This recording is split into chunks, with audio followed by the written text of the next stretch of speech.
This episode of Weed and Grub is brought to you by Quinn. Quinn is an all-cannabinoid brand that offers real THC products, everything from edibles to vapes, and they ship to all 50 states. How do they do that? Well, that's how you read it, right? How do they do that? Yeah, Yeah. It's like rhetorical. How do they do that? Previous Quinn ad reads, I would ask it like I was asking myself and then answering myself because I didn't understand your copy. How do they do that? How do they do that? How do they do that? How do they do that? Well, that's how you do it. Okay. So Quinn, they can do it because their THC products are all extracted from hemp. That's right. That's how they do that. All their products are third-party tested, and they use pure, clean ingredients to give you a quality buzz. Check out Quinn online and use our promo code Weed and Grub at checkout to get 25% off your next order. Visit myquinn.com, that's myqwin.com, and use code Weed and Grub at checkout to get 25% off Quinn's edibles, vapes, concentrates, and more. How do they do that? How do they do that? Oh, it's because you can get it legally in all 50 states and use our code. 25% off is a good deal, too. I know. It's a How great do they? deal. How do they that's do how that? they do that. Yeah. Quinn. There are no late night vegetables, and it's not okay. Not after a weekend like we just had. What would you want out of a late night vegetable? I need like a 2 a.m. stir fry delivery service to be available instead of some kind of greasy taco pizza situation. I need vegetables in my life, but I need them when I'm hungry after a night of going hard. There's no late night vegetables anywhere, and it's a problem. I have a hack. What's your hack? It's those bags of the stir-fried cauliflower rice from Trader Joe's. It's got like scallions and peas, and if you toast it up with a little bit of sesame oil, it's the best late night snack, and it's good for you, and it does not hurt your body. Oh, that would be so good because love a chip, love everything on our table today. Yeah. My body right now, Yep. feeling blumpy. I ate so much last week that I wasn't hungry for days. I felt like an anaconda post-capybara. Like... full on. It freaked me out. I was like, I don't know if I've ever eaten that much. To like eat so much that I truly was not hungry for like 72 hours. Wow. Like your body was like, we need to fast ourselves. I'm just going to call a timeout and sit on the bench for a second. Every cell in my body went on strike. Like this we cannot tolerate this anymore. She's trying to kill us. Yeah. Yeah. So we're going to push back against that brain. Yeah. Wow. It was crazy because I mean we really started with your birthday at the beginning of this whole, Aries season, spring, everything. Rolled into my birthday, went to comedy camp out, went to Sacramento. Like just all of it is just like going, eating, feeding myself eating whatever I wanted. Yeah. And now, don't forget Vegas. Oh my God. And now we're on our way to Chicago, which is a big part of this episode. Yep. May 3rd, Laugh Factory with our guest Brian Babylon. And you have never been to Chicago, but I'm so excited. Let's go on an anaconda fast. I'm on a cleanse right now to prepare this vessel for what is going to come my way in Chicago. I am cleaning myself out, but like truly, I was totally freaked out. I felt like a fucking dog who, just like, some dogs, when you just leave them alone with the food bowl full, they'll just go until they like are lying on the floor moaning. Yeah, That's how I felt. I was like, what's happening? I don't know if I've ever done this. It was just, 420. Yeah. Yeah. Well, before I say no, first I'll say what up, Mary Jane. How's it going, Mike? Full of flavors. Yep. Full of flavors. Welcome to Weed and Grub, everyone. This is a podcast about comedy, cannabis, culture, cooking, calling shit out, and Chicago. Yep. Cannot wait. Chicago style. What you make me think of with that cauliflower rice hack is really what I need to do is make a big fucking sloppy bowl of that before I go out. Like that needs to be my 4 p.m. prep for 2 a.m. Yes. You know what I'm saying? Because then I can what's it called when you get rid of the ice on shrimp? Burn the ice? What? No, thaw. I can like thaw the shrimp. Jesus. I almost said de-ice, but I was like, that's not how you get rid of the ice on shrimp. Okay. I'm a bit of a chef. I got you. An interesting way to describe thaw. I got you. Yeah. I see it. You have to do all those steps. So I gotta thank later me by taking care of now me now. You got to pregame your late night game. Yeah. Yeah. Get it going. Or just fucking open up a late night veggie place and let me indulge in some delicious broccoli made by someone else that I'm ordering in the Uber on the way back to my place so that I arrive and it arrives at the exact same time. Of all of the things I feel like that should exist in Los Angeles, it would be that late night veggie place. It's so strange that there isn't, but this is such a weird early town. Everything closes at 9. I also have a big beef right now. Sorry to say it. Big beef. Get it? Get Yo, it? Hey. big Because it's beef. actually with vegan food. Big beef. Big beef. Big beef. I just want to say it 10 times. Big beef. This is Mike's big beef. Mike's big beef. Okay. Vegan food is getting to be fast food. And I'm not okay with it. I used to love vegan food, but now it just feels like sloppy fried bullshit. Well, that's because you're going to Veggie Grill. Yes. Right. What are you doing? Give me another hack. Matt, Michelle from Bad Manners, get over here. Get over here and get Mike and teach him some things, please. I'm so scared to go back to where I was pre-Weight Watchers that I'm very conscientious of it right now. Right. And I'm trying to look for like vegan places, but it's all like, fried tofu, which doesn't do me any favors. Mike, I think you're going to have to go shopping and fill your fridge and take care of your body yourself. I think you can't outsource it anymore. I am outsourcing. I am outsourcing health. You cannot outsource it. You got to bring that shit in-house and get it on lock. Damn. Yep. All I'm right. saying it because I need to do it as well. I mean, I'm really, when one eats so much that one is not hungry for multiple days at a time, one needs to get oneself in hand. It's very funny to picture that anaconda capybara thing, but instead it's like a foot-long sub that comes out. I mean, I was shaped like food. It was truly unfortunate. I'm also, listen to me. I mean, I feel like I've done we went to Sacramento.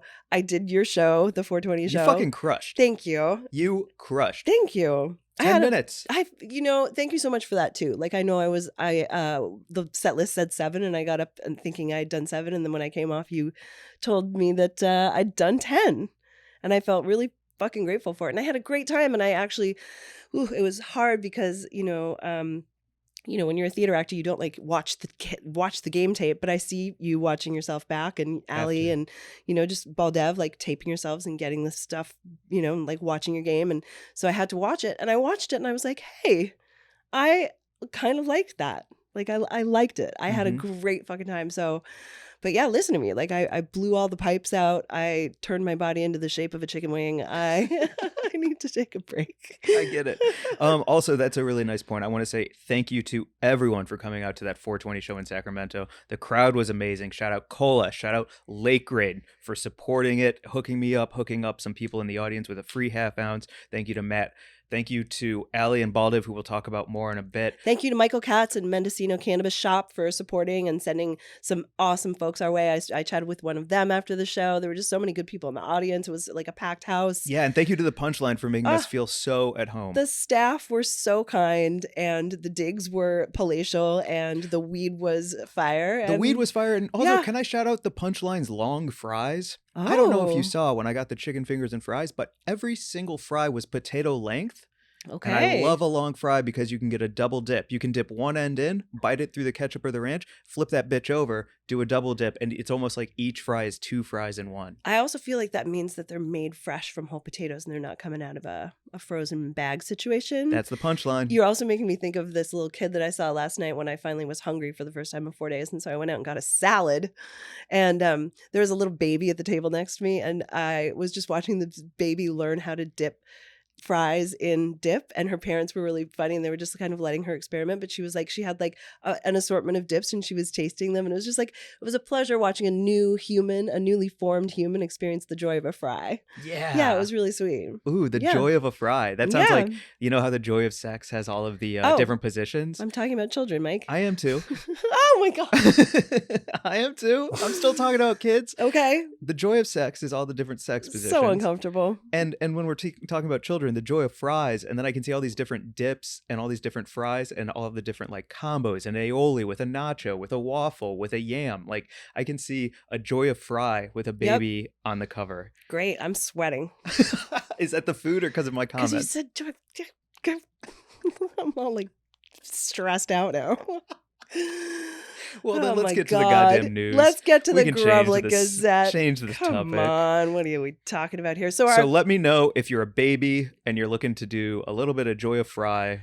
It's going to go into publishing this year. Yep. And there's a baby coming into the world. I went to a baby shower yesterday. One of our very good friends is having a baby. Do you think if I need to talk about it too much, but I'm excited about it. And I think I will approach her about this new book I have. Oh, great. The Joy of Fries. The Joy of Fries. Nice. She'll appreciate it.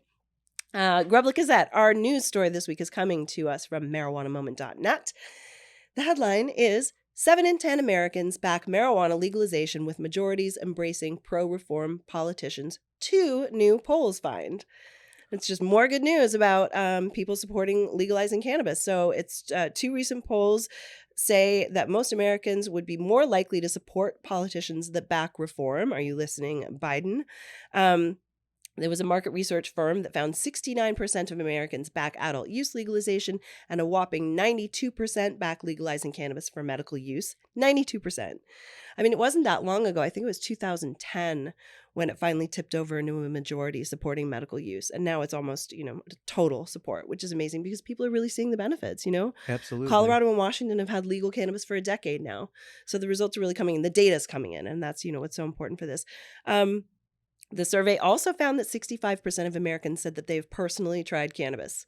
Yeah. 65%. That's 2/3 of Americans say that they've tried it. Yeah. And I probably are smoked admitting with to them. it. Yeah. Oh, yeah, maybe so. It's pretty great, right? It is great, too, because when we had lawyer David Holland on the podcast, Yes. I was kind of just point blank asking him, like, what is it going to take to make weed go federally legal? And he said it's as much as politicians will be like playing to their base or like making sure they stay in a position, at the end of the day, data is a huge important part of any kind of growth in any sector of America's well-being. And so if 2 polls are coming out like that, that means that like the data-driven analytics are showing like now we can make moves, I think is really what I'm saying. Right. And I think a big part of it too is that, it's not a priority for politicians. They've got other things that they feel are more urgent and, deserve their attention and funding and all that kind of stuff. But really what people are now saying is we want you to pay attention to this, make it a priority. Like it's time. And I think this month they're going to introduce the CAOA, which is a new piece of legislation that a lot of people are feeling really hopeful about because it's, sort of wrapping up a bunch of the different aspects of all of the various pieces of legislation, like the MORE Act, which was just passed by Congress, and the Safe Banking Act and all that kind of stuff. But it's also got a lot of the aspects that Democrats are asking for, like the social justice and equity. So this is a real beautiful dip situation. It's all the best dips it's on all the one best table. Dips. The joy of cannabis legalization. Yes. If you're a child and you want to be on the cover of my second book, Cannabis Legalization, no kids, get at me. Stop with the children and the weed and the sex. We're gonna silo those things. Okay. All right. Thank you.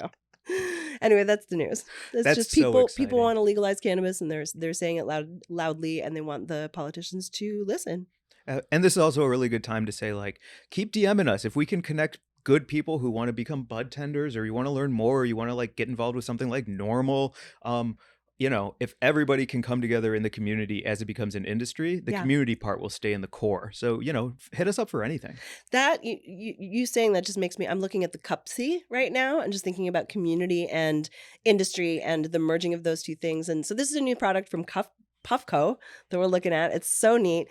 Roger Wolodarski, the brilliant genius behind Puffco and all of the good stuff that they make, has come out with Cupsy, which is a coffee cup, like a hidden pipe, basically. So you can put your weed in what looks like a coffee cup and just stroll down the street, enjoying like puffing on your Cupsy. I should have opened it first. Yeah. Oh, there's a lot of film. That's a whole thing. Hold on. Anyway, you're just making me think of it because Roger Wolodarski is one of those people who is like an industry leader and a titan in the cannabis space and, like cutting edge technology, but he is so about the community and the people that work at Puffco. I mean, I met Roger 10 years ago now. The people who work at Puffco now are the people who started with him. Chelsea, his director of sales, has been with Puffco since the beginning, and he's just really about bringing people up with him as he rises and creating the best stuff for people who really love cannabis in a way that I think a lot of companies miss the mark on. They do miss the mark. Yeah. So to show this Cupsy off, thank you, Roger. Thank you to the Puffco team. Thank you to Jim. It's a coffee cup. It's beautiful. Yep. And then fill it with coffee. And then you've got your little bowl right here. Yep. Stop. Yep. This is so freaking And then the sick. mouthpieces where you can And then just the puff on mouthpiece is right here. It's so fantastic. Oh my God. Yeah. Oh my God. We'll have to light it up and put it on. We'll make an Instagram reel or something so you can see it in action. It's so great. I'm just so Cool. stoked to know people like that who are really marrying community with industry in a forward-thinking way that's just, I think beneficial for everyone. Well, before we get to Buds of the Week, because I think you covered a story on it at Gentleman Toker, I had deep FOMO for New York 420. And I saw Roger there. I saw Capetta there. I saw Bean there. I saw this community. I don't know the name of the park, but it looked like Washington New Square York Park. did 420 right. So I just would love to hear a little bit more about that before we move on to Buds of the Week. Oh, wow. So it was the first 420 that was safe to socialize since New York legalized weed, because they legalized it at the end of last March. And so that 420 was deep COVID times. And so this 420, I think, anyone who has connections to New York just felt like they needed to be there, and they needed to be in Washington Square Park. And it just looked like an incredible gathering. And yeah, I edited a piece about it for Gentleman Toker. So I had just a, kind of a view through someone else's experience. But it just sounds like it was celebrating the culture and had nothing to do with what I think has become really saturated here in California because of the legal market, which is like brands galore, just saturating, your brain and your airwaves and your inbox with like marketing emails. This was about getting together, sending a huge plume of smoke up to the sky and saying like, holy shit, look at what we Holy did. smokes. Holy smokes, look at what we did. Yeah. Look at what we did. And now we get to enjoy this together. So it just sounds like it was a pretty incredible time. And congratulations to New York. And congratulations to all our friends in New Jersey who can now buy legal weed. I got a text from our friend Jordan showing the receipt. And Jordan was saying that taxes aren't that bad. Great. In New Jersey, which is fantastic news because obviously they're crushing here in California. And I think, it's great. And we'll see how it rolls out. Hopefully they've beaten some of the difficulties that we've experienced here with legalizing weed in California. 100%. And if you're not in a legal state yet, definitely check out Quinn. Yep. Because if you don't have access, and everyone should have access to cannabis or something like Delta 9 THC, if you're not in a place that has access. And I think Quinn is a dynamite resource for everyone all over every 50 states. I mean, look at these orange pistachio cookies. Like, what are you talking about? Look at these. Toffee Oreo, delicious. I like the dark chocolate cappuccino a lot. Same. And they're vegan. And they're sourced from hemp. So they're an all cannabinoid brand. They're sourcing all of their cannabinoids from hemp. And that means that they're able to ship to all 50 states. Which is cool. And they have cookies. They have vape cartridges, they have syrup, they have I think it's just the best array of everything I could ask for that will be delivered directly to my door, and use Weed and Grub for 25% off. I do have a pitch for Quinn. Great. Late night veggies for Mike. Yeah, if we can do. Can you get some infused veggies over to Mike's house so that he can enjoy his Weed and Grub and feel healthy and please, some compliant. broccoli? Yep. Oh, if you can send me some broccoli, I will be yours forever. Broccoli, would buy. Yeah, right? That's a great idea. Some infused broccoli. Yep. Come on, Quinn. Sounds great. You heard it here first. Well, let's get into the R&D stages. Perfect. And then the other R&D, recess and drugs. Whoa. All right. I got nervous. I was too sincere, so I had to make a joke. Listen, I feel you. Yeah, check out Quinn, y'all. Check it out. They're great. Yeah. Oh, one more. What? Thank you for painting this. Oh yeah. For us. Also, that was a friend from Sacramento. We went to a dispensary opening on 420 in Sacramento, just like industrial park with like people on stilts blowing bubbles, and there was a roller skater fairy girl with rainbow wings, and it was awesome. Like Mama T, who was like hooking it up with all the merch and weed, and yeah, she was so fun. Before I get to my bud, I just want to say shout out to Depressed Happily is the Instagram, and they painted this, and you can check out all their artwork on Instagram at Depressed Happily. Nice. Okay, so I'm dipping into buds. Okay. I'm already budding. Let's get to buds of the week because we got our VIB, our paying with our very important bud. Brian Babylon. Yeah. Okay, my bud of the week this week, Allie Lou and Baldev Sandhu. Because double bud. Not only is it Allie's birthday, happy birthday, Allie. Follow her at a loser, LUZER.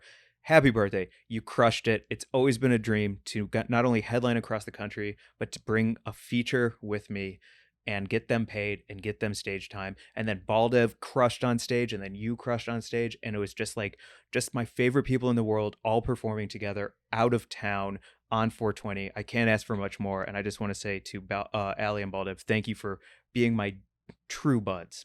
Wow. They're fucking great. I really had such a magical time with all of you on 420 at that show, and they were fucking funny. And speaking of buds, Yes. you have a new bud. I do have a new bud. I got to pull up. Oh no, I've lost the IG because I went to the wrong. I have too many damn accounts on here. Okay, my bud of the week. You open it up and your bud of the week is like an ex from years ago because you're on your Finsta. Oh no. Yeah, secretly lurking. My bud of the week is John Ross, who we met at the Punchline. He and his I guess partner, right? May? Partner. That's Yeah. how I was introduced. Yeah. Came to the show, and then we hung out and had like the wildest night. We'll have to talk about that another time. Out with John and May. And then the next night you were performing on John's show in Placerville, and John put me on the lineup too. And that was so nice. And he's just so fucking fun and cool and a great hang and a great comic and a great host. And his Instagram is John Morris Ross the Fourth. So it's John Morris Ross IV, like 4. And I don't know, new friend, new hang. He DM'd me and like sent me a cool thing about like now we're friends. And I was Fucking like, cool. I'm making new friends. Last week I made a new friend in Kristen, and this week I've got a new friend in John and May. Man, if we can get our eating and partying dialed in Yeah. while still making friends, I mean, I'll be a god yeah, if I could cool it with the capybara situation and and still connect just with be a people. little more normal and hang out with people, it's gonna be great. Yeah. So that's our promise that's my promise to you coming up. Yep. I will get myself dialed in, but I'll still be fun. Okay, great. You know what I mean? I feel you on that, and After Chicago. I will join you in that. Cool. I will do it before Chicago. Okay. So maybe you can keep me on track while we're in Chicago with our guest this week. Yep. All right, because Brian Babylon is the man. He is our VIB, our very important bud. VIBBB, very important bud, Brian Babylon. Come to our show, Laugh Factory, on the 3rd. Chicago Laugh Factory. It's a Tuesday, 8 p.m. Brian and I co-headlining. I miss Chicago so much, and to be able to have an interview with Brian today, not only to re-catch up about what Chicago means to him and me, but also he's a fucking legend. So what an awesome conversation. So awesome to connect. We initially met at a outdoor show that you were performing at, and we smoked a ton of weed, and then we were like, this is great. We're all going to be friends. And now I get to come to Chicago and watch you and Brian co-headline. So it was like such a good little sneak peek today to hang, and just I'm so glad to know him. And Mary Jane will be flying out 10 lucky listeners to Chicago for that show, putting them up in a hotel, getting them deep dish pizza, That's taking them to the museums. Yep. And is there anything I'm forgetting? No, just your credit card number. And my credit card number. Great. Okay, let's get to it. If you're in Chicago, come hang out with all of us at the Laugh Factory May 3rd. And without further ado, Here's our interview with Brian Babylon. Mike, I know you love a good buzz. I am a good buzz. Yeah, that's right.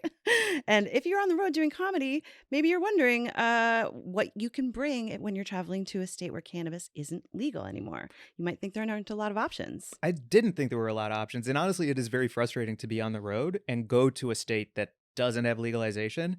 And I don't want to get in trouble, but I want something like Quinn, and Quinn is a great option for anybody. Yeah, Quinn is an alt cannabinoid brand that is selling real THC products, everything from edibles to vapes, and they ship to all 50 states. How do they do that? Well, I'll tell you. They have THC products that are oil extracted from hemp. All extracted. All extracted from hemp. It's amazing. All of them are third-party tested, and they only use the cleanest ingredients to give you a quality high. A must try is their extra potent 200 milligram Delta 9 Scissorp. It's the THC we all know and love, but it's legal in all 50 states. Because it's derived from hemp. And you can use our coupon code to get 25% off your next order. Just type in Weed and Grub at checkout. Type it in, use your thumbs. I think that you're going to probably use an index finger for the W. Go to myquinn.com. That's myqwin.com and use promo code Weed and Grub for 25% off. If you live in one of the 50 states, get some Quinn. Get some Quinn. Brian Babylon. Boom. Boom. Boom. A boom, boom, boom, boom. That's how you start shows off if you the blues. Yeah. That's the blues. A boom, boom, boom, boom. If, that's they blues guys in Chicago. They will hold a show on the sidewalk with an amp and guitar. And Really? crowd there, yeah. Really? Is this like? This is and this is weird. This is a part of Chicago called Jewtown. And it was everyone knew Jewish people called it, black people, everybody called it. But Like Boys Town is Boy Town? Boys Town, Jewtown yeah, is but that's Jewtown? where the Jewish merchants would sell stuff. So you would buy my dad said, you buy your Chuck Taylors in Jewtown. You buy your Brim in Jewtowns, right? So every Sunday, it would be like the market. People would be, selling thrift stuff. Sort of like the Fairfax Flea Market. Yeah, the Trading but, Post. But more Southside Chicago. Yeah, so yeah. it would be like blues guys just going to town. So that's a little blues nugget to start this podcast That's off. so Nice. awesome. Like, You know? I feel like when I was in Chicago for those 6 years I was there, I was everywhere from like Uptown to Wrigleyville to Logan Square, but I never like saw what you're talking about. Like what you're talking about sounds like the Chicago that I would fall in love with. Oh yeah, and that's old. Like I'm from there, so that was like 80s, early 90s. Now it's like they call it University Village because UIC, kind of University of Illinois Chicago, took that part over. But the blues is real, man. Like Buddy Guy's spot. I'm the Prince of Bronzeville, which is a neighborhood in Chicago. Is that right? If you look at my wiki, that's what it says. The Prince of Brian Babylon, Bronzeville? the self-proclaimed Prince of Bronzeville. That's awesome. And Hell yeah. in that neighborhood, it was a blues club called Checkerboard, and famous, right? And no joke, my aunt, she had her little cassette recorder that she usually take for church to record the preacher preaching, right? But she always used to take it to the Checkerboard and just record. I just like to listen to the blues, bring my tape, and that was her, that was her iPod, pretty much, right? She had a tape, no joke, of the Rolling Stones popping into the Checkerboard, which is literally maybe as big as this little apartment. The Stones came in and did a set with Buddy Guy. And listeners, you can find this tape. This video is actually on YouTube that night. And that's how, because I would always see like these Europeans getting off, and that was before it was just the hood back then. It wasn't Bronzeville back then. You would see these like Norwegian, not just like regular American white people, but like you can tell like a European white person, like sweaters and haircuts. They have weird posture. They have the posture's different, right? Mhm. You would see them get off of 35th train station on the south side. Where the fuck they going? They would be going to the Checkerboard. This is, I'm going to Chicago to hear the blues. I'm experienced, and they would do that shit, man. Dang. Wow. And no wonder like you do everything. No wonder like you like we just started getting to know each other very recently because we have a show coming up May 3rd, Laugh Factory, Chicago. This guy. It's going to be I'll be dynamite. in the audience. Mary Jane's be there going to for be sure. there. Oh yeah. Can I say something? When you live there, and the thing is, when I saw you a few months back, thank you for me seeing you because you got me fired back up on comedy because I was like, Yeah, it's hard. being in LA, you'd be like, ugh, comedy's garbage out here. Yeah, it's very thoughtful. And I saw you like, yes. And then I was like, man, let me find this dude. We had been friends for almost 7 years on the FB, and I forgot. So I don't remember. We probably I met a few rejoined times. Facebook in January because I like just not even deactivated, just like got off it. You know what I mean? But So- you were still all your friends and stuff on there. Yeah. Okay, yeah, dog. That's so crazy. But the thing is that like you make music, you make Yeah. videos, you do Yes. comedy, you're a Yes. writer, like Yes. artist, filmmaker, Renaissance. the Renaissance of Bronzeville. Wait, Renaissance- don't tell me panelist. Yeah, wait. You have to know how to make crack dealers and rocket scientists nerds laugh. That's my thing. If you can do both. But that's Chicago comedy though. Yeah. Because I came up, I started doing comedy later in life. Like I was 29, 30, dog. Like where all my other friends, like Hannibal, he was just turned 21.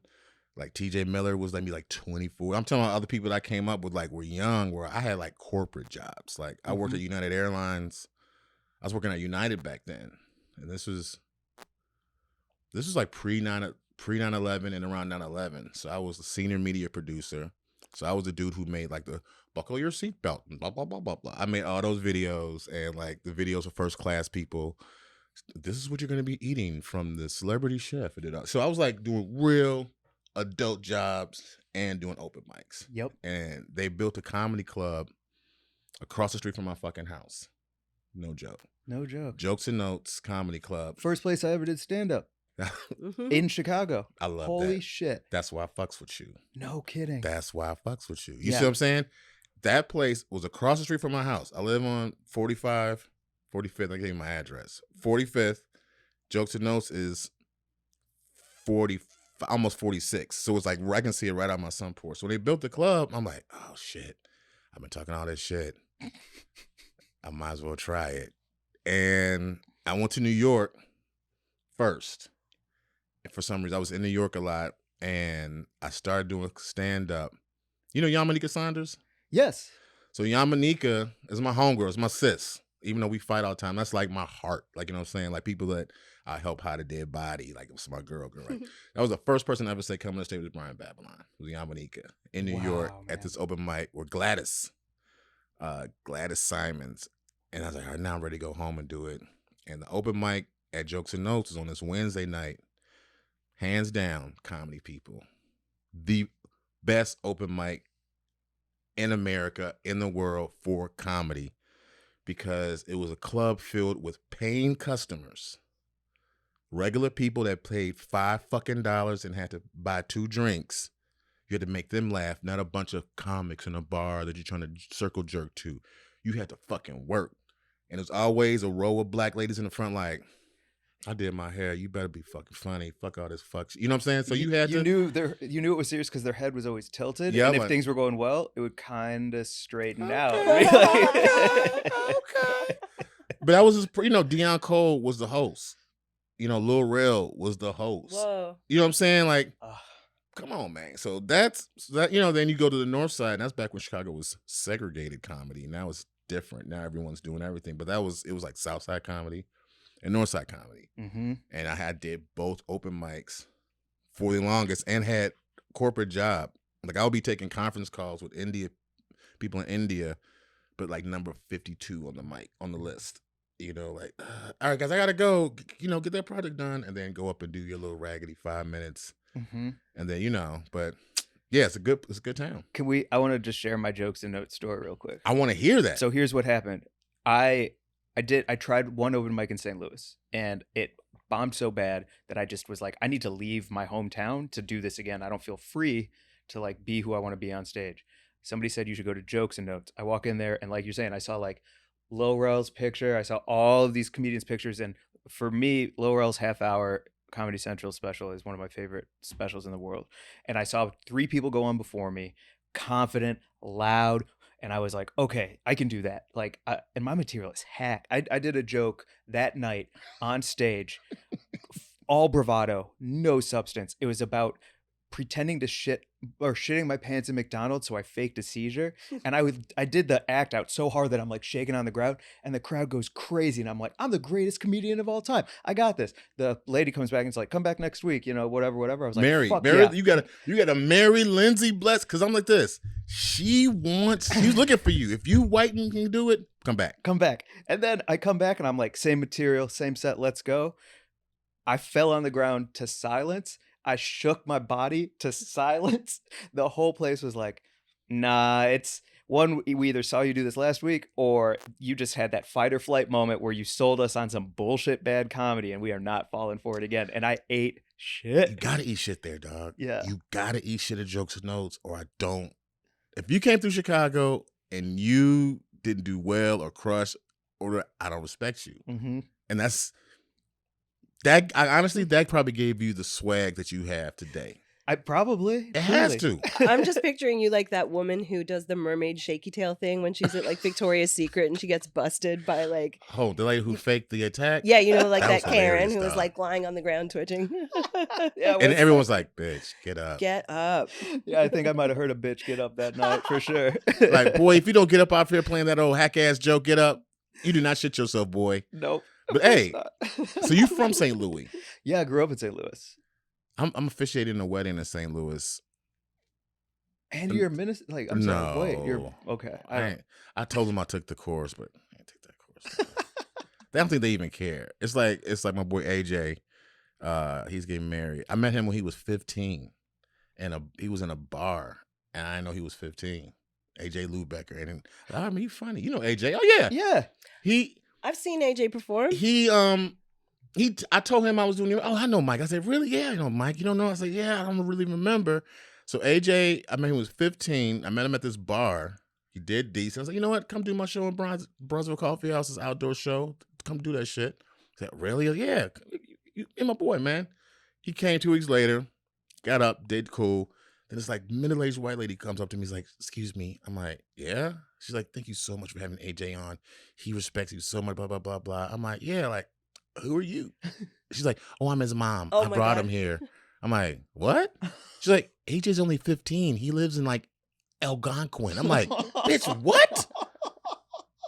What? Wow. How did he get in that bar? How'd you let your child? I met your child in a bar in the city. What are you talking about?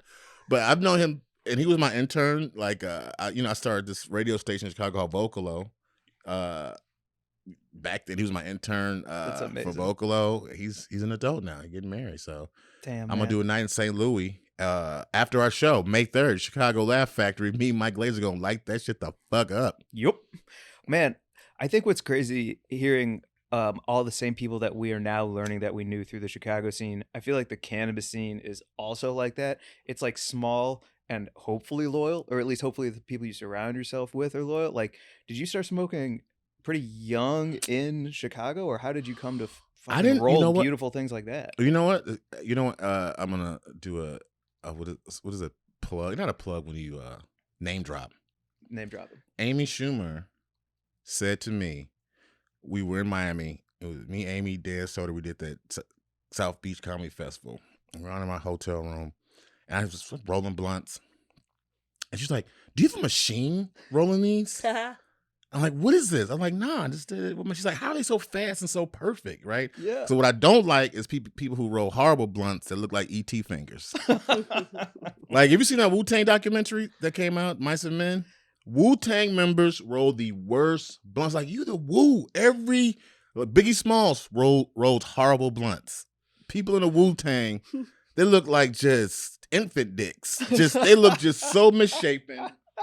Gotta be holes in it. Yeah. I didn't really smoke weed until I got to college. Because I played basketball in high school. And then weed just wasn't what it was. You know what I'm saying? I'm way older, dog. So it was... Forward? Point? At the time, I was like center. I was like the tallest person. Really? Kind of one of the tallest people in my school, which is crazy now. Then I realized I went to this really intense basketball camp called 5 Star, where most of the people are like in the NBA. Yeah. And I realized like, oh, I'm garbage. Like, I can't play. Oh, okay, got it. I'm trash. And I was like, man, fuck basketball. I quit basketball my senior year, and I got into the speech team, and I did the chorus line musical. No way. And someone sent the video of the final scene, and it's like me. You can see me they put me way in the back, far left. And the first time I really got high was the night we did the chorus line. I was so blitzed on there, and you can tell I'm like, everyone else is doing choreographed shit, and my shit is like delayed 5-6 seconds, right? And I'm like humongous. I'll show you that video. I can't wait to After see this, that I will video. show you that, dude. It's stupid. So I smoked that weed that once or twice in high school. And I did not smoke again until I got to Atlanta. I went to school at Clark Atlanta University, and then that's where I just let loose. Damn. And weed wasn't even weed then. I had to like work. You had like tons of backyard boogie, Reggie, and you had to really find the people from California who had the good weed. And it was just they called it Indo back then. Mm-hmm. And that was it. There was no strands, there was no this, there was no that. And I really didn't get into that until I started going to Amsterdam all the time. So Oh shit. She's been to Amsterdam. When did you start going to Amsterdam? you want to hear something stupid? Yeah.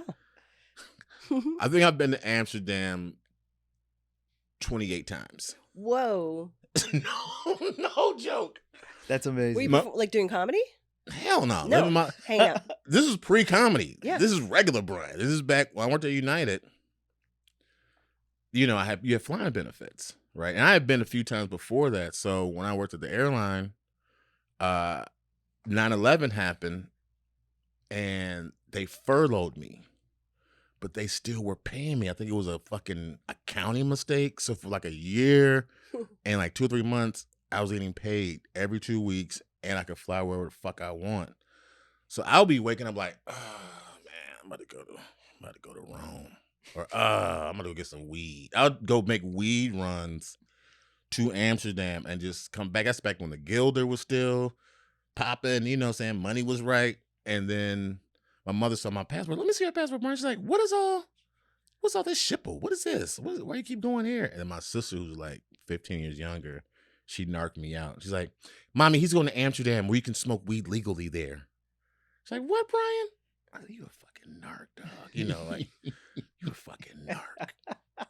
And that's when the good weed really started taking off. So I stopped going to like, I just told my sister a second ago on the phone, like I used to buy weed in the projects in Chicago on the South Side all the time, just for the kind of adrenaline rush. Like I like to go out of country and find the hood to get just for the like, where the weed at around here? Like I've been in shady places. Like so in Chicago, you would go in the project or something and say, let me get 2 dime bags. And then put something in your hand like, this shit feel light. You look up, it'll be 2 bags of crack. Like, motherfucker, I don't want crack. Mm-hmm. I want weed. Like, oh, my bad. Like, what? I was like, Nick, do I look like a crackhead, man? Like, come on. He's like, Mom, no, I'm thinking about some wholesale baby mama shit, dog. You know, it would be serious. Always. Like, my bad, man. I seen you here before. I know you don't want no crack. No crack rock, dog. Yeah. But yeah. But low key, if you do, and we can get you on that run as well, wouldn't that be Crack run? I just feel like some of those mistakes were not mistakes on their part. They were just trying to get you to try some crack. Nah. You don't think so? Nah. Okay, good. It That was the makes 2 my heart times. better. It was like, oh, my. You know, people just weren't. Yeah. Like, I've just been pushing so much rock all this whole time. Like, you know. So in Uptown, where my neighbors downstairs, I'll leave it at that. Very successful people. Crack stealers? Just like whatever, you just hanging on the Whatever. corner, whatever. Corner whatever. boys. Yeah. Damn. Yeah. Uptown, where? Uptown. And that crazy part. Mm-hmm. Right off Wilson. And the crazy thing, and I've talked about it on here before, is that the time I moved out, it was because it got really bad where they took down all the basketball hoops at all the parks. All the cops did, because that's where everyone was congregating. And I was like, oh, instead of building this community up and putting in a garden and putting in like nice nets on the hoops or any of that, they just stripped it all away. And I was like, oh, this place is about to just be overrun with cops just throwing people on the If ground I left can't and shoot right. jump shots, I'm serving crack rocks. Fucking yeah, man. Oh, yeah, Right? Yeah. If I ain't shooting jump shots, I'm serving crack rocks. That's great. Hey, Can we pull that out? That's a good loop right there. I'm gonna sample that, dog. See, Yeah. now you producing, God. You know what I'm saying? Mark's got you. You know, but no, over there now, I just stayed in that area. Now there's this new high-rise building that is like the craziest thing I've ever seen. Like my homegirl, it's like a Soho house within this apartment building where there's like different rooms, bars, pools, rooftops, Whoa. and it's like a dorm with no supervision. Like on the weekends, I stayed on the weekend, dog. They kicked it from Friday to Sunday. It was like, if you have a family in here, what do you do? Yeah. There's no. It was like the door person, and that motherfucker ain't gonna do shit. It was. I gotta find a place of that. We got off topic. I'm sorry. Oh, can we? You do wait? Yes. Mary Jane introduced me to wait. Wait, don't tell me. The NPR News Quiz with Peter Sago. This is NPR. What do you think? Yeah, fantastic. I mean, I'm a nerd. I tune in all the time because, it's great. Some news and trivia. So you and heard me fun. on Wait before? Yeah. Wow. Gotta say something. I like that show, but it annoys me a lot. Right. I'd love to hear sort of like some inside scoop because you're so great on it. But also, I can imagine that it's like, yeah. Well, the thing is, it was literally one of those right place, right time situations. So I told you I started this radio station in Chicago called Vocalo, which is part of WBEZ, which is the station that helped produce Wait. So Peter, Mike, the whole team actually sat in the cubicles a row from me, right? So you start seeing, even though we didn't work on the same shit, you see people, whatever, and they knew I did comedy, and I pretty much became a big fish in a little pond in Chicago. That's why I had to bounce eventually, right? So Hannibal left, everyone left, everybody left. Yeah. So it was just me, and I didn't leave because I was doing this radio show, and I was, never give a company your sweet, sweet talent. Get the fuck out and do your own shit. And I stayed there a little too long, but whatever. So I was there. I started hosting the Moth Story Slam, Oh yeah. the Moth Story Hour. When they took it out of New York, they took it to different cities, and Chicago was one of the first cities they took it to outside of New York. And someone told me, hey, Babylon would be great. So I started hosting that. Hot show. Like, people would be out there freezing 5:30 just to get in. It would be crazy. You know, on some nerd weight. You know how the nerds get like weight people are crazy. Moth people are crazy, right? Yeah. So the show was popping. I'm doing well. And I would always tell Mike and Ian, like, dog, like, why don't you let me be on this panel, man? You know, like let me get a shot. Like, I don't know, you know, really, I don't know if you'll get our audiences. And I'm like, dude, I'm doing it. What are you talking about? Yeah. So one day I'm in the studio doing my morning show, and I see Mike and Ian. They come in the studio, and they just pop around, look in the window, like, and they walk away. I'm like, what they want, right? And then during the break, they came in, hey, what are you doing tonight? I'm like, I don't know. I had a show at Jokes and Notes. Nice. Mary gave me my own night at Jokes and Notes, and I had my own show at Jokes and Notes. I have some people booked. I'm hosting it. This and that. They're like, yeah. I'm like, what's up? I was like, what, you want me to be on a panel or something? Finally, is that what you're gonna tell me?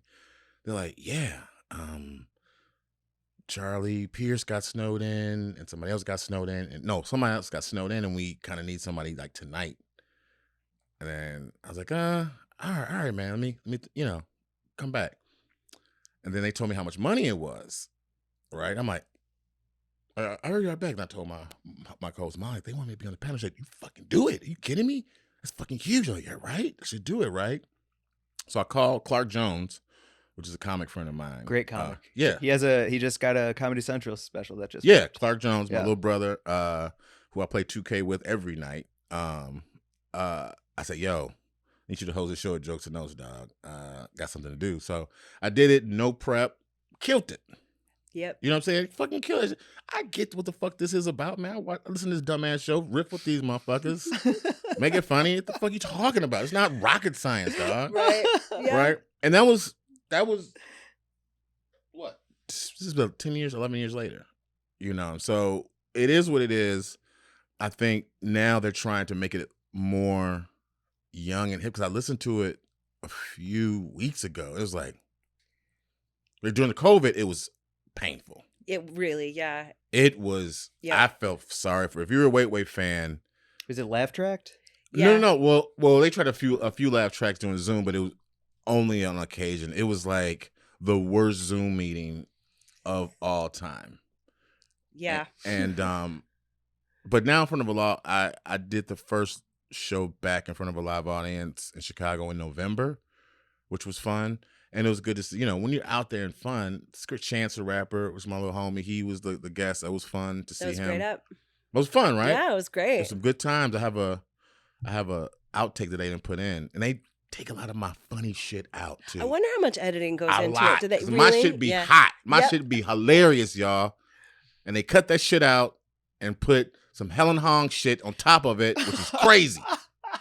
Damn. I was listening last week, and someone came out with a bit about weed, and you could hear Peter Sagal try to shut it down right away. I was like, oh man, I guess that NPR. Yeah, Peter's more into farts and poo, and Yeah. you know, he's them Harvard people, man. making fun of Trump, and Yeah, it's like, you know, it's hard. So I'm actually developing a new show, what? and I can tell y'all here. Yes, exclusive. Right? Love an It's, exclusive. I'm pitching it to the program director at NPR in a couple of weeks. It takes two of my passions, music and funniness shit. So it's just sort of like imagine like American Idol and the Limerick Challenge, which you know. Yep. Put those things together. So you have people who like make tracks on social media, right? Like, hey, come up with an idea for this. Like it's a drum loop or whatever, or a piano riff. And then people make up a song or a rap about something that they heard on NPR. Oh. Not rocket science. I host it. I'm funnier than Peter Sagal. My friends are funny too. And it's going to Fuck be yeah. hot. It's Ooh. gonna be hot as hell. Shareable, fun, funny. Will Yeah. listen. And I think the social media element is more in tune to where we are because, you know, in Wait, the whole structure is more for what was popping in the late 80s or 90s when they started. Voicemail messages, call-ins. Ain't nobody calling shit. Ain't nobody leaving no voicemails. It's like you got to stay up with the times. Yeah. So, hey, this is capitalist society and I'm making my move. Fuck yes. Which, speaking of, hold on, I'm gonna bring up the YouTube playlist that you sent me because talking about music, Jesus Christ, man, where is it? There's Professor X. You sent me a Professor X. Oh, Babylon Audio Dynamite. Yeah. Stylo Gorilla's Bad remix. Yeah. Jesus Christ. Well, can we play that at the end of this episode? Sure. Okay. Play that. Right. Bet. Well, this thing is, I've been making beats or fucking around. I've been trying to make beats for longer than I've been doing comedy for over 20 years, and I was horrible at it. When I first started and I bought like an MP, which is a beat machine that you see like a rapper. I bought like a $1,200 Korg Triton. Don't know how to play the piano, but you get the sounds, the drum, blah. Had it set up. Was garbage. My ex-girlfriend Courtney was always like, your beats are horrible. Just beep, beep, beep, beep, beep, bop, bop, bop, bop. They were garbage. No joke. I mean, there was a fax machine. It was playlist. just it was just the worst shit. And I'll do another cool people name drop story. I knew I was like, I don't know what I'm doing when one of my close friends, she dated John Monopoly, who was Kanye West's manager in Chicago, right? So I knew John Monopoly. His uncle actually was my dad's boss, so I've known him. Chicago's real small, you know, in a way. And she was dating Kanye's manager, John, and we were going to the Dragon Room one night. And she's like, you know what? We got to go pick up John's client, that Kanye kid. And, you know, girlfriends support you, but then, what do you mean you in the studio, nigga? You ain't in the studio. What you doing? You know, you in the studio. You busy, you know.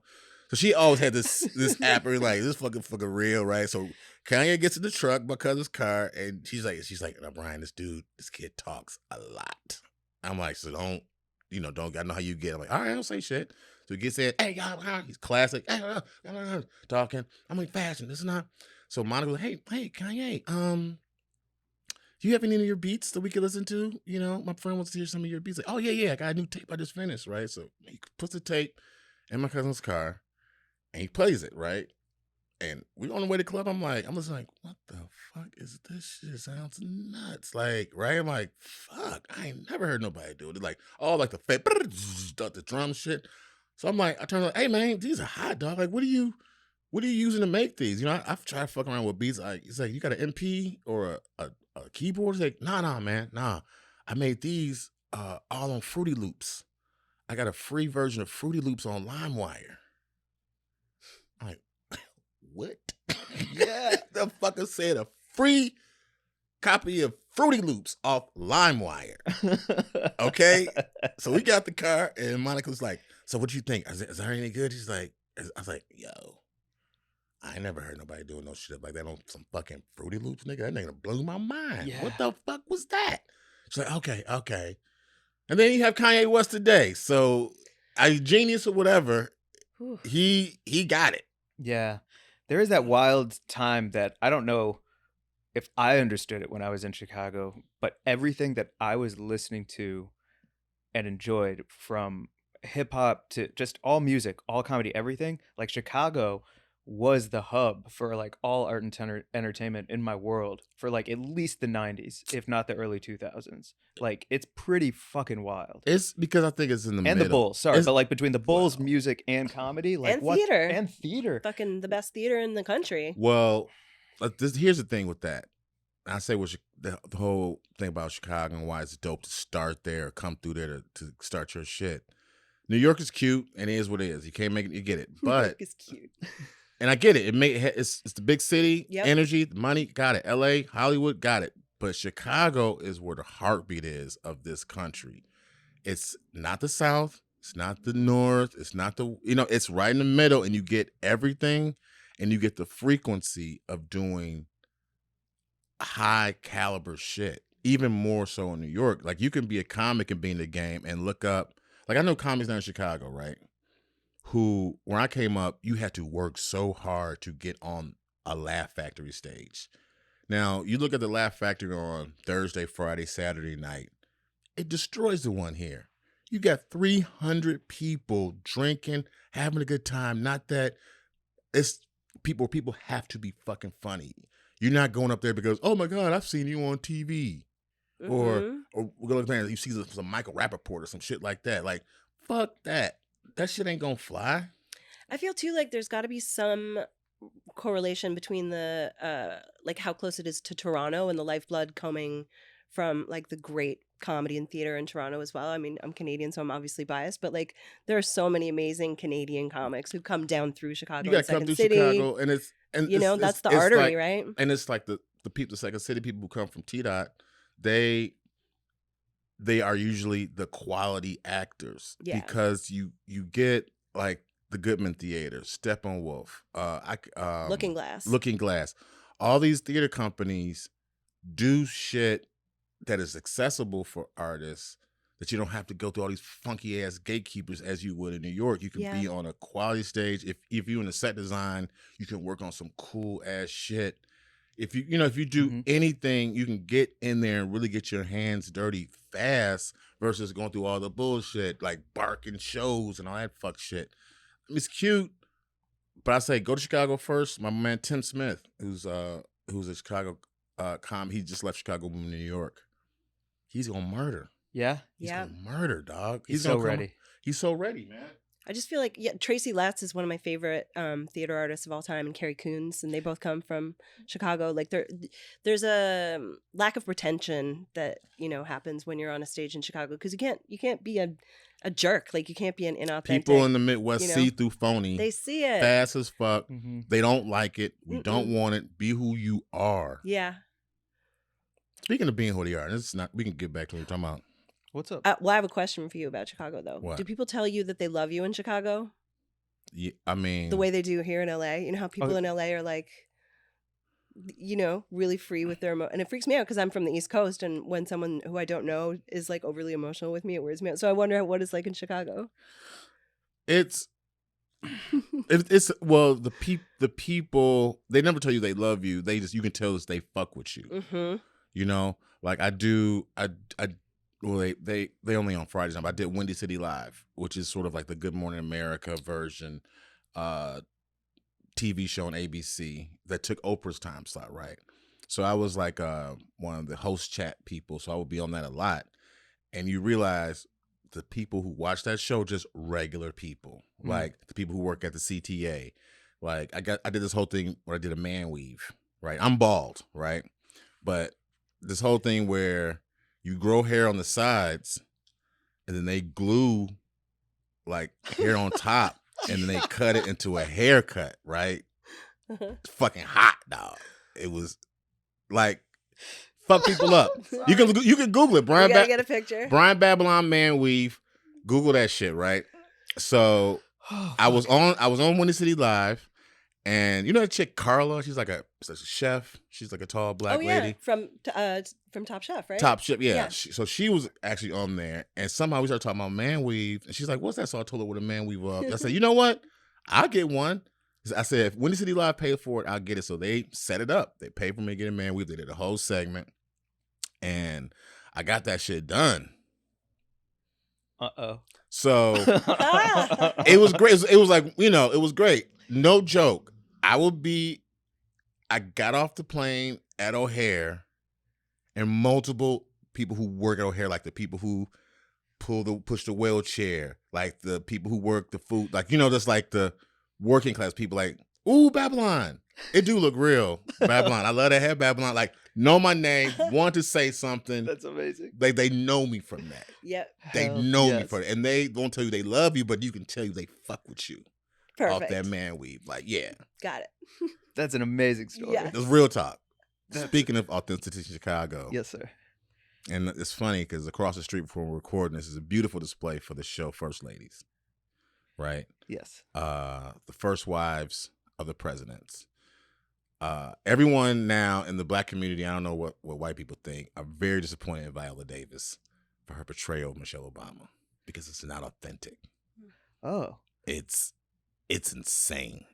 Is Like, it over the top?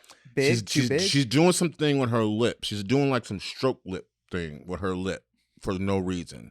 Like Really? I almost will show you this video, dog. She's like, "Well, you gotta talk about Charles Frank too," and like black people like, "Bitch, what is you doing?"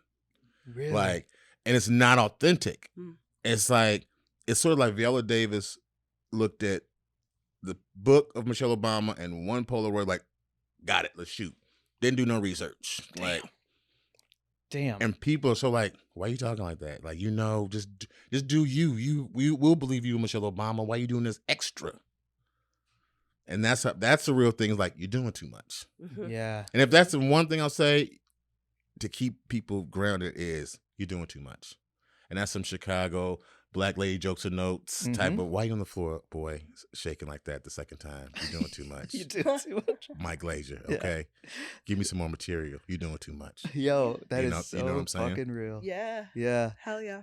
I know we gotta wrap this thing up, but it would actually not be a Chicago style podcast if we didn't talk about how I am so excited to go back and eat some fucking food. I'm in Yeah. Chicago. The crazy Fatso thing shit. is, that's right. Why I'm just be honest. I'm not smoking right now. I need to learn how to be on the road and not destroy my body. And I destroyed my body in Sacramento this weekend. Like, I am hurting.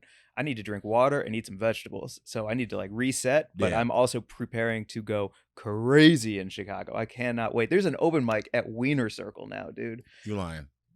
All my dreams are coming together. So like, what That's hilarious. does Chicago food excite you? Did it ever excite you? Or like, are you on a whole nother thing when it comes to what you like to eat? You know what? I'm not a food. I'm sort of like a male supermodel food person. Like, I don't eat a lot. Yeah. You know what I'm saying? Like, that's what a lot of people date people. They don't. Ugh, you know, like, hate restaurants. I'm not a, like, God, love. I hate when people eat and turn a spoon upside down. Like, I hate shit like that. I'm not a food person. Yeah. So I eat for substance, but I like what I like. And one thing in Chicago that I like that's not there anymore was this place called Dixie Kitchen, and they had this gumbo, the seafood gumbo that was just murder town. But when I go home, I have my staples like across the street from the Laugh Factory, where we'll be May 3rd, May 3rd, Chicago. 8 p.m. There's this place called Brazilian Bowl that has this thing that I can't pronounce. Then there's this place next door that has this lamb, curry lamb that's good. So it's like a few things that I like, okay. Yeah. I'm not a deep dish pizza person, so it's now I don't think anyone is. Nobody is. Have you had it, Mary Jane? I've only had it here. I've never had it in Chicago. Well, you never I've had it then. I've never been to Chicago. This is gonna be my first. What the fuck are you saying? I to me? know. I know. Is that snobby to say? Like, It's the best city in in the summertime, it's Yeah. the best city in the world. Yeah. Even better than like Paris. I mean, Paris is cool. I hated Paris for the longest time, but then I realized Paris is dope if you have a smartphone. Because I was going there, just remember like pre-smartphone traveling when you had to print shit out on MapQuest. You had to have curious, Lonely Planet books. Yeah. Shit was rough. Smartphones in Paris now are popping. Mark just held up a what did that say, Mark, our producer? It's not pizza, it's a casserole. Thank you. Deep dish. Yeah. It's a bit much. Deep dish is like, it's good for the first 2 bites. Like, I'm done. But it's gonna be. I think Chicago's gonna be fun. It's warming up, which is fun. I can tell you this. I'm not a drinker, but when I'm home, Yep. What, ice cold beer? nah, Whiskey? nah. Malort out of the Martini? bottle. No. For the longest, I was known as a comic who was the dirty martini guy, and I didn't realize how ridiculous that was. And I was taking down 6 of them a night. Holy. Yo. And we'll be doing like 3 shows, right? Woo. Right? And people Yeah. like, Emma, you okay? I'm like, what you talking about? Right? Like, dude, this is like your 7th martini. Like, really? Like, dude, they were like, you did too then. This now. I'm like, ooh. Damn. But here, yeah. people don't, I don't know. It's I just know weird what you here. mean. Yeah, like I'm gonna go to this place called the Ale House across from Second City at least once, and that Gotcha. place is open, I think at like 10 a.m. until 5 a.m. And Yeah. like that's That's where my Chicago. man was who won the what was that? Michael mermaid? Shannon. Who No. won the movie for who won the movie for that fake mermaid movie? Yeah, The Shape of Water? Yeah. Michael. Yeah, I've heard the story of him He was at posting the. up and drinking when the Oscars were going on, He's right? like, man, fuck that. That's some Chicago Fuck shit. Hollywood. Fuck yeah, it is. Yeah. That's, And that's my thing, people. My goal is, sure, like you said, I make music, but I'm really trying to make a lot of my content outside the Hollywood industry type of thing, and doing it from my hometown in Chicago, because we rock to fuck Hollywood. We got cash, we got fucking studios, we got creative people, and we got better content writers. That's what it's about. The game has changed. Boom, boom, boom. Boom, boom, boom, boom. perfect way to bring it home. Let's do all the plugs, man. Where can everyone fuck with you on everything? Oh, okay. Yeah, Brian Babylon at Instagram. I can't, for some reason, I can't. I lost my Chicago number and got this LA number, so I can't get into my Twitter. So I'll figure it out. Elon just bought it, so Oh, did it go? It Yeah. went. All right. That's hilarious and Nah. wild. yeah. Facebook, go to YouTube, Brian Babylon YouTube. I'm putting all my music videos out there. I'm really pushing on this music out. My man Hannibal, my best friend, just dropped his music album last week. His 10-song rap album last week. Really? Yeah. Oh, I gotta hear it. Yeah, taking this music serious. We'll start at Eric Andre's birthday. That was 3 years ago at the Regal Theater. That's back when the I Suck Dick for Water dude was popular. Fry Fest dude. Remember that? Yeah, the fire. It was a disaster at Fire the festival, yeah, right? yeah. Yeah. So that's like he started doing music with his band, and 3 years later he had his album out. I produced this track that he had like a over COVID called Cheers. We did it in Hawaii. It was dope. So we taking this music serious. And that's it. And me and Mike's show is gonna be popping, and then we're gonna go to Portland, Fuck yeah. Hell yeah. and we're gonna keep rocking shit, man. You know, this ain't our first rodeo. Oh, let me give you this gift. Oh This shit. is how we'll end the show. Okay, bet. Nice. Hey, thanks for having me on Weed and Grub. This is my gift from Mike. It's a Hyro patch.